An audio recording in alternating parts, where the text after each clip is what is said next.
మీరు లోపలికి వెళ్ళారు కదా స్టేషన్ లో, అడగలేదా? ఇప్పుడు అడిగాం కదా, అడిగితే వాళ్ళు ఇంకా ఇవ్వలేదు. అన్ని ఒకటేసారి ఇస్తాము రిమాండ్ కి తీసుకెళ్ళినప్పుడు అని దే ఆర్ టెల్లింగ్. ఇవ్వాలి కదా, అదే ఇవ్వలేదు. అందుకే కదా మేము అడిగాము కానీ ఇవ్వలేదు. అందుకే లాయర్ని కూడా పంపించమంటే ఆయన కూడా అదే అడిగారు. ఇంతసేపు దానికోసమే కూర్చున్నాం. ఏం చెప్పారు?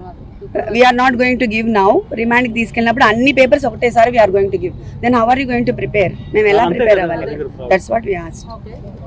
అంటే ఎందుకు ఒక మనిషిని అరెస్ట్ చేశారు అని ఎంతసేపు ఉంచడం కూడా illegal detention. That is what law. వాళ్ళు ఎఫ్ఐఆర్ ఇస్తేనే కదా మేము చేయగలం. అంటే గ్రౌండ్ రీజన్స్ ఎందుకు అరెస్ట్ చేశారు అనేది ఇంకా దే ఆర్ నాట్ రివీలింగ్ కదా.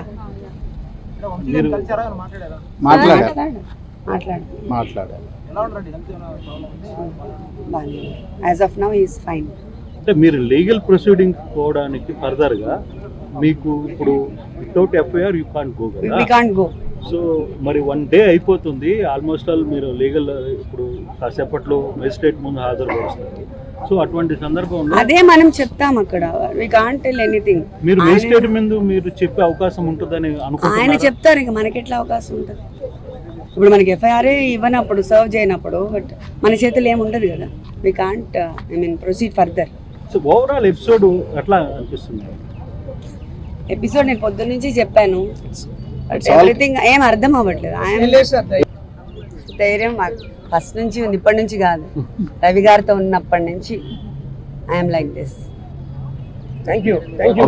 అదే ఇంతవరకు మీకు మార్నింగ్ ఒక నోటీస్ ఇచ్చారు కదా మేడం, మిమ్మల్ని వాళ్ళని అరెస్ట్ చేస్తున్నారు. Notice only sections mentioned, not the grounds of arrest and what cause was arrested అవన్నీ ఏం లేవు. మీరు లోపలికి వెళ్ళారు కదా స్టేషన్ లో, అడగలేదా? ఇప్పుడు అడిగాం కదా, అడిగితే వాళ్ళు ఇంకా ఇవ్వలేదు. అన్ని ఒకటేసారి ఇస్తాము రిమాండ్ కి తీసుకెళ్ళినప్పుడు అని దే ఆర్ టెల్లింగ్. ఇవ్వాలి కదా, అదే ఇవ్వలేదు. అందుకే కదా మేము అడిగాము కానీ ఇవ్వలేదు. అందుకే లాయర్ని కూడా పంపించమంటే ఆయన కూడా అదే అడిగారు. ఇంతసేపు దానికోసమే కూర్చున్నాం. ఏం చెప్పారు? We're not going to give now. Remand కి తీసుకెళ్ళినప్పుడు అన్ని పేపర్స్ ఒకటేసారి we're going to give. Then how are you going to prepare? మేము ఎలా ప్రిపేర్ అవ్వాలి? That's what we asked. వాళ్ళు ఎఫ్ఐఆర్ ఇస్తేనే కదా మేము చేయగలం. అంటే గ్రౌండ్ రీజన్స్ ఎందుకు అరెస్ట్ చేశారు అనేది ఇంకా దే ఆర్ నాట్ రివీలింగ్ కదా.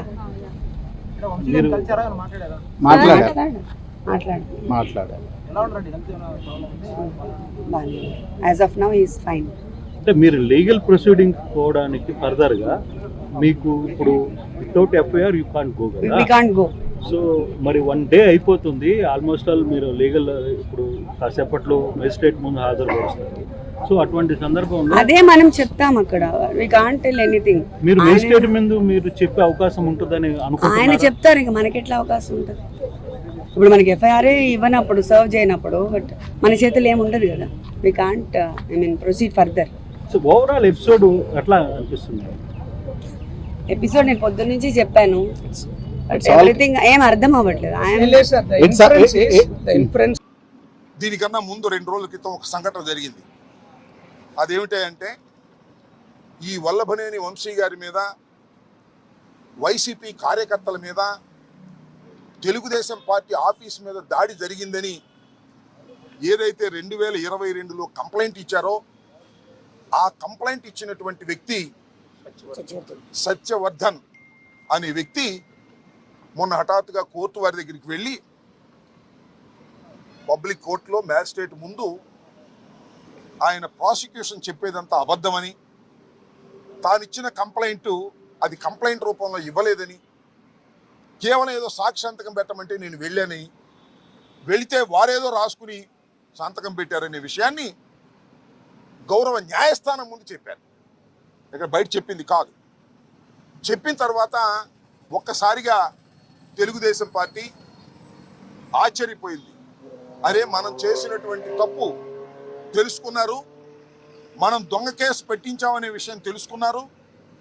ఆ సత్యవర్ధన్ అనే వ్యక్తి ఎస్సీ కులానికి చెందటం వలన పైన రాసుకున్నారు, సంతకం పెడితే నన్ను కులం పేరు కూడా తిట్టారని, ఎస్సీ ఎస్టీ అట్రాసిటీస్ యాక్ట్ కూడా పెట్టి బెయిల్ రాకుండా ఉండేందుకు కట్టుదిట్టంగా వాళ్ళు చేశారు అనేది తెలుసుకుని ఆశ్చర్యపోయి ఇదంతా ఫాల్స్ కేసు అని ప్రపంచానికి తెలిసింది.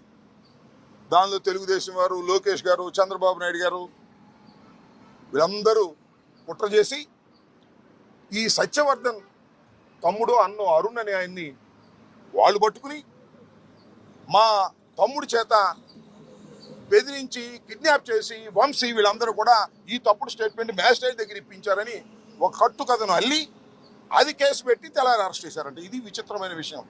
ఇంతకన్నా దారుణమైన విషయం మరొకటి ఉండదని కూడా ఈ సందర్భంగా మనవి చేస్తున్నా. వంశీ తెలుగుదేశంలో గెలిచాడు, తరువాత వైఎస్ఆర్సీపీలోకి వచ్చి పోటీ చేశాడు.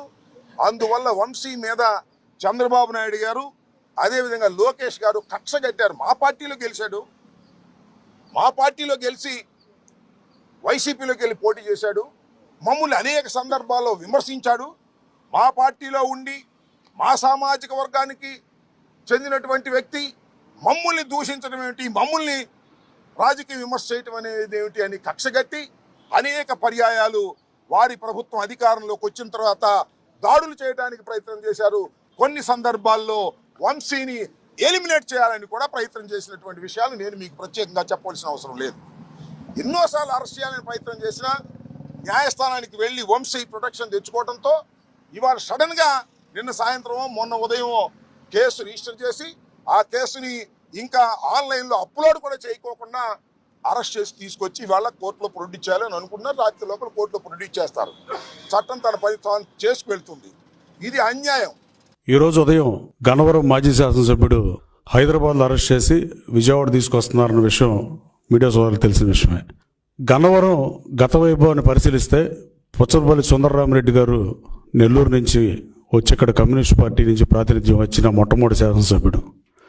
ఆ మహానుభావుడు రెడ్డి అనే పేరు చివర ఉండకూడదని సుందరయ్యగా బతికి ఆ మహానుభావుడు నడయాడిన నేల. అలాగే వెలువల సీతారామయ్య గారు, కాకాని వెంకటరత్నం గారట మహానుభావులు, ఎస్సీ లేడీ సరోజి ఆనందబాయి గారట మహానుభావులు ప్రాతినిధ్యం గడ్డది. ఆ గడ్డ మీద పొడుగు శాసనసభ్యులుగా పనిచేసిన ఎవరు కనీసం ఇలా క్రిమినల్ కేసులు ఇరుక్కున్న పరిస్థితి కూడా లేదు. గన్నవరం అంటే మట్టి, దేశం అంటే మట్టి కాదు, దేశం అంటే మనుషులు అని గురజాడ గారి సూక్తిలాగా గన్నవరం అంటే మట్టే అని దిగజార్చిన పరిస్థితి గత 10 సంవత్సరాల నుంచి. ఈ దేశంలో కానీ, ఈ రాష్ట్రంలో కానీ, పక్క దేశాల్లో కానీ ఏ సిటిజన్ అయినా లా బౌండెడ్ పరిధిలో ఉండాలి, లా బౌండెడ్ సిటిజన్గా ఉండాలి, లాని ఒబే చేసే పరిస్థితిలోనే ఉండాలి తప్ప నేను ఎబోలా అనుకుంటే ఇదే పరిస్థితులు వస్తాయి.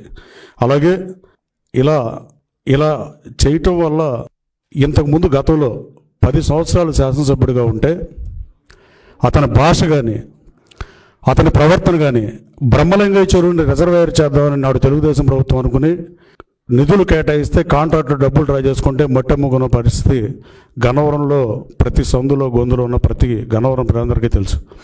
అలాగే ల్యాండ్ గ్రాబింగ్స్ కానీ, మట్టి కానీ, నకిలీ ఇళ్ల పట్టాలు 2019లో పోటీ చేసినప్పుడు ఇచ్చిన పరిస్థితి కానీ, ఆ నకిలీ ఇళ్ల పట్టాలు డిస్ట్రిబ్యూషన్ గవర్నమెంట్ ఆఫీస్ చేయాల్సింది అతని మనుషులు పంచిన విధానం కానీ, ఇలా ఎన్ని మాట్లాడిన ఆఖరికి సభ్య సమాజం తలదించుకునే భాష విషయంలో కానీ, ఆఖరికి జగన్మోహన్ రెడ్డి గారికి ఎలాంటి వాళ్ళు నచ్చుతారని తీసుకున్నాడో ఆ రోజు చంద్రబాబు నాయుడు గారు ప్రధాన ప్రతిపక్ష హోదా పోగొడదామని తీసుకుని ఇవాళ ప్రతిపక్ష హోదా ప్రజల చేత తిరస్కరించబడి జగన్మోహన్ రెడ్డి గారు ఇలాంటి పనులు చేస్తూ ఉండేవాళ్ళు ఇష్టమై ఆయన తీసుకుని నేను జగన్మోహన్ రెడ్డిని అధికారంలో తీసుకోవడానికి నేను పోటీ చేసి నేను ఏ రోజు భాష తోలనాలి. ఆ రోజు జగన్మోహన్ రెడ్డి గారు కూడా ఎట్టి పరిస్థితుల్లో అతన్ని ఓడించాలి,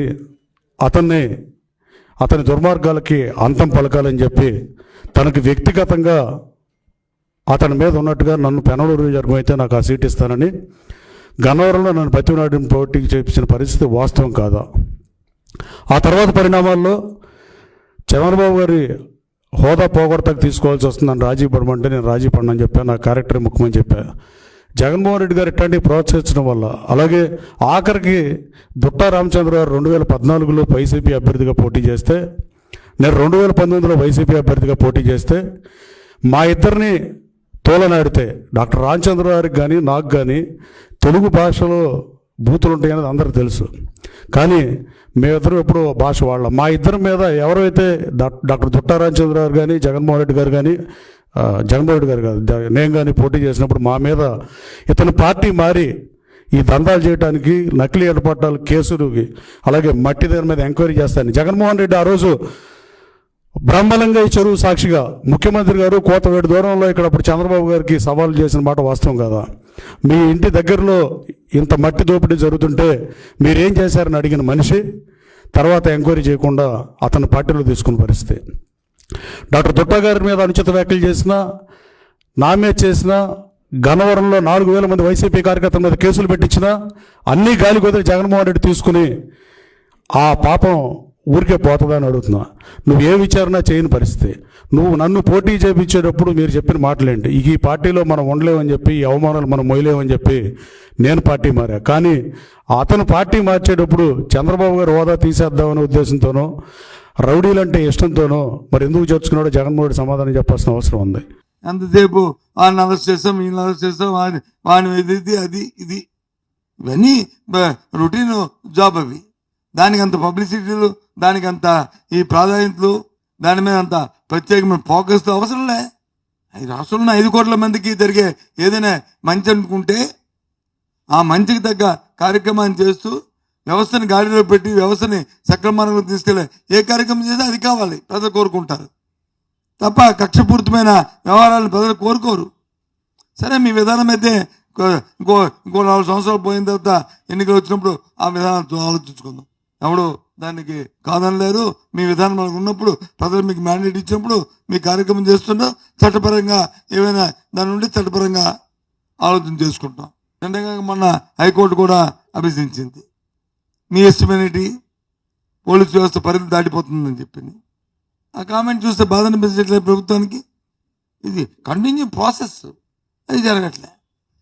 నిన్న చూసేసరికి కంప్లైంట్ ఇచ్చిన తర్వాత నేను ఏదనుకున్నాను అదే జరిగింది. ఎక్కడైనా ఉంటుందా? ఒక పార్టీ ఆఫీసులో పనిచేసిన వ్యక్తి, మొత్తం ఇష్యూ అంతా చూసినటువంటి వ్యక్తి కంప్లైంట్ ఇచ్చిన తర్వాత అందులో మేము అపోజిషన్ లో అధికారంలో ఉన్న పాయింట్ గుర్తుపెట్టుకోవాలి. ఎంత ప్రెజర్ లేకపోతే, ఎంత ఒత్తిడి లేకపోతే, వాళ్ళ కుటుంబానికి ఎంత నష్టం చేస్తామనే ప్రయత్నం లేకపోతే ఆయన అలా ఒప్పుకోడు.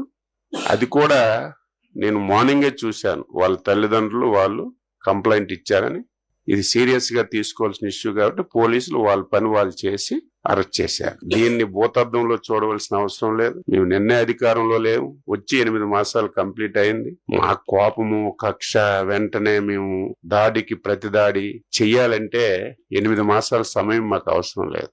మేము ఒక డెసిషన్ తీసుకున్నాం. చంద్రబాబు నాయుడు గారి ఆధ్వర్యంలో ఎన్డీఏ ప్రభుత్వం దాడికి ప్రతి దాడి అనేది రాజకీయాల్లో మంచిది కాదు. లాస్ట్ 5 years ఇలాగే చేసి రాష్ట్రం తీవ్రమైనటువంటి నష్టాల్లోకి వెళ్ళిపోయింది.